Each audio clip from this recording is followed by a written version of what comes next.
Haya.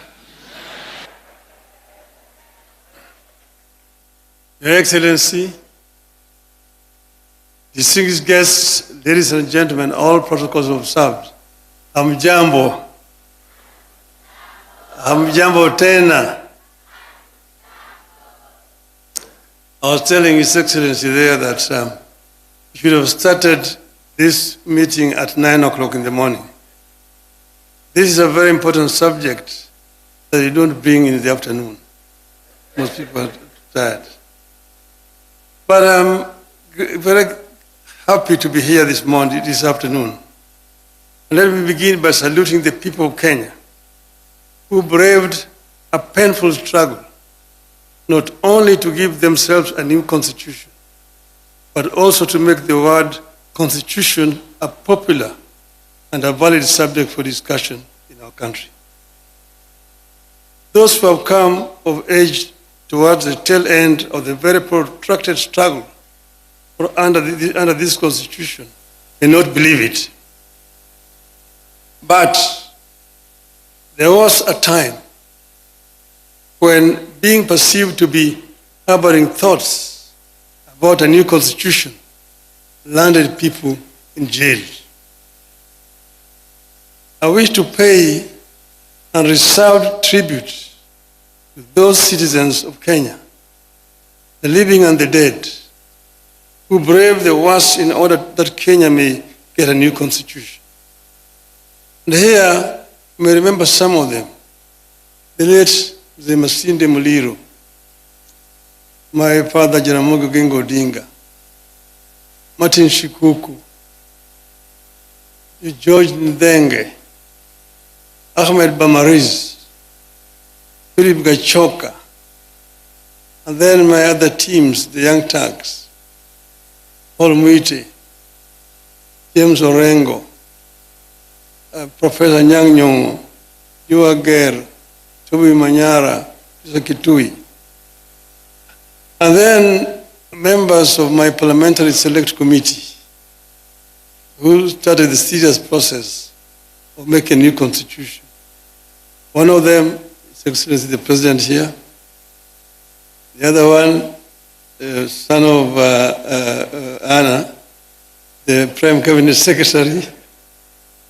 The other one, Kalonzo Musyoka, Noah Katanangala, the late George Anyona, Martha Karua, those others there. I want to congratulate all, and there are so many other Kenyans who made it possible for us to have a new constitution. With the proclamation, I want to first say that I want to thank the government and the president for proclamation that has made this day a Katiba Day possible now and into the future. With the proclamation, we have transitioned from fearing to celebrating a constitution. It is my belief that this annual Constitution Day will be an avenue for a robust take on our constitution, what works and what is failing. That was never allowed in the past. I want to encourage Kenyans to engage with this new development now and into the future in the interest of our nation. I'm being very deliberate here in my reference to the nation. It is my firm belief that whatever dreams we choose to pursue, either individually or collectively, we need to have a country first. We must preserve the territory known as the Republic of Kenya first.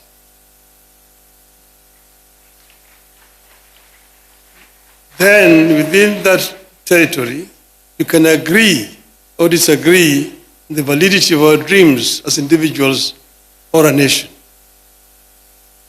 Since we promulgated the Constitution 2010, we have reaped a bountiful in some areas and a whirlwind in others. I wish to reflect with you on how some of the institutions that came with the Constitution have improved our country where others have left plenty of room for improvement. Fellow Kenyans, before the 2010 Constitution, the High Court was identified as a core enabler of the maintenance and extension of tyrannical rule in Kenya. Out of that period, you can barely recall any decision of the old High Court that upheld the people's fundamental civil liberties. That is the period in which the Attorney General declared that the President was above the law. And I hope that my sister here will not follow suit. It was the period of constitutional amendment that removed the security of tenure of judges. Since 2010, the Constitution and Human Rights Division of the High Court of Kenya has set itself apart from the Court of Appeal and the Supreme Court as the most effective vanguard of the people's fundamental civil liberties. The Constitution of 2010 came with a stronger mandate for the Auditor General. From an era where the Office of the Auditor General was heard of only once in a year when it published its reports and dumped it in Parliament. Our Auditor General since 2010 have been bold, brave, and easily identifiable for standing up for the public interest. Indeed, the last attempt by the Office of the Auditor General to secure software and equipment to monitor the spending of public finances on a real-time basis ended up with an attempt to arrest the holder of the office, then Mr. Edward Ouko, and charge him with corruption. Today, we receive constant and intermittent disclosures of financial impropriety and lack of accountability in government. What we receive is a far cry from what we should be having, but they represent a very drastic departure from what used to be. The Commission for Revenue Allocation also came with the new constitution against the background of a past skewed allocation of natural resources. Since 2010, the commission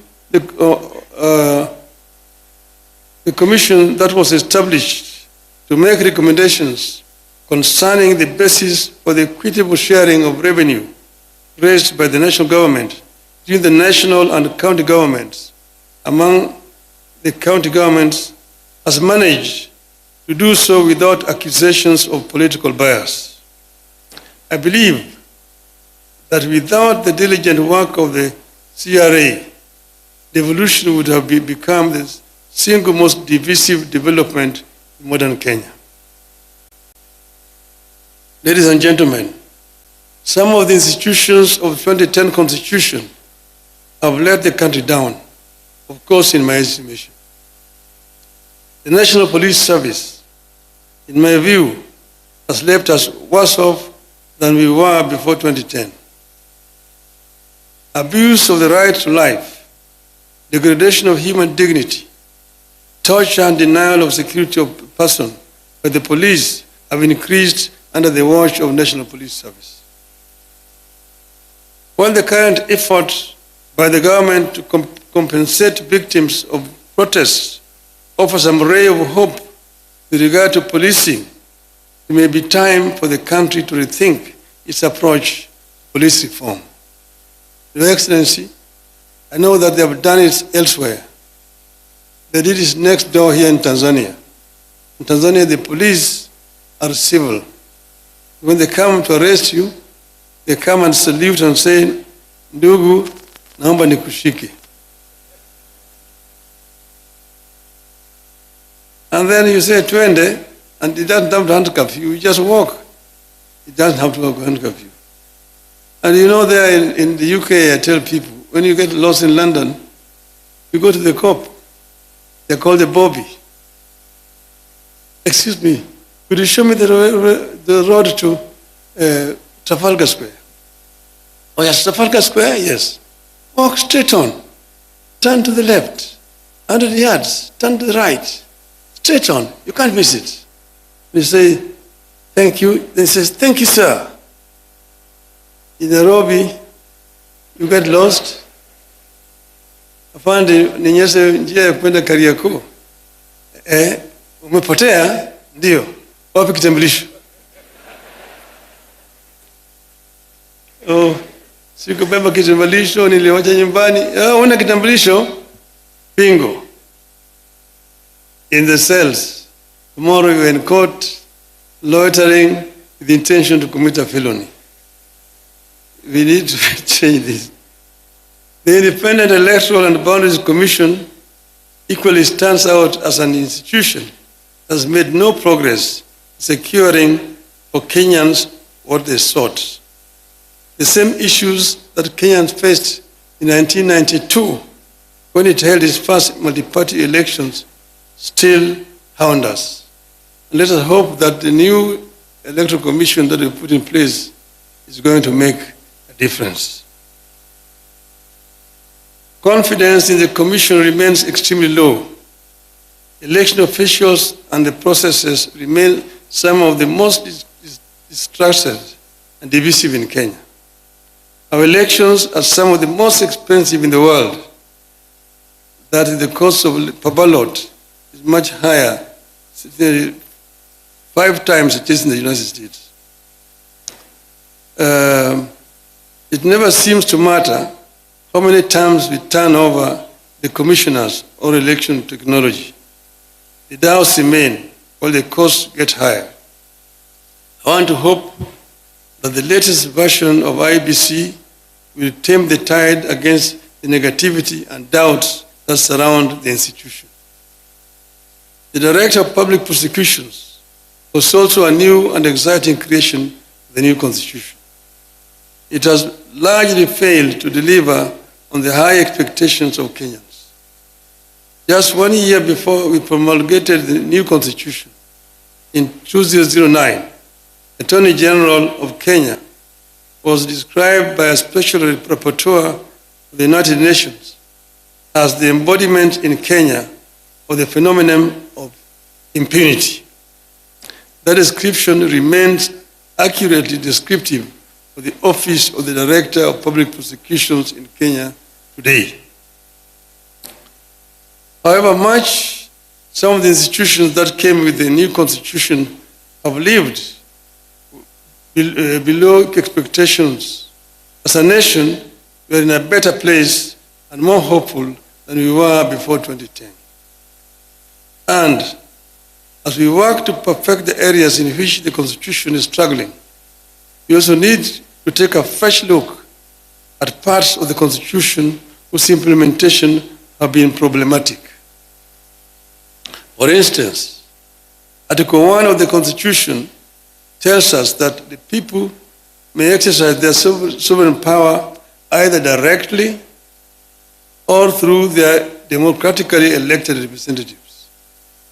Kenyans seem to know how to exercise sovereignty through their elected representatives. You know, you go to the ballot, you elect your MCA, elect your MP, your women rep, your senator, governor, your president. There is zero clarity, however, on how to exercise sovereignty directly to achieve desired results. How do 55 million people exercise direct sovereignty? That's a question for the lawyers. Secondly, I believe the time has come for the country to relook the whole issue of devolution. Kenya, in my view, is too tiny for 47 devolved units.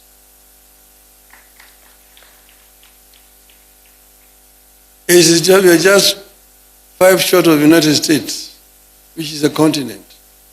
Nigeria, with over 200 million people, has got 34 plus Abuja. South Africa has got 9 provinces. I won't advocate for abolition of any county, but I believe we are ripe for a 3-tier system that has county, regional, and national governments. I believe the articles introduced in the Constitution to strengthen the provincial administration need to be reviewed, the view to abolishing the system. This was an issue at Bomas of Kenya, the provincial administration. And we said it was a relic of colonialism that has no place in independent Kenya. Yet we seem to be reviving it. We equally need a review of all the laws that create national institutions and funds for functions better performed by county governments. We are not opposed to implementing projects at the constituency. But under this constitution, constituency is not a devolved unit. The evolution has two levels, national and county levels. It is not right for the national government to jump the county government and create another unit below the county government where you call it NG. It is not necessary. Work through the county government. The money that we are giving to these people to go and implement projects at the constituency, give it to the counties. The county be the ones implementing. And let Parliament do what is constitutionally mandated to do. Representation, legislation, and oversight. Because if you are yourself a contractor and you are a member of Parliament, who is oversighting you? I've said this amendment that you brought to the Parliament, bring it there, but let us take it to the people. Let us take it to a referendum and test if the people will accept it.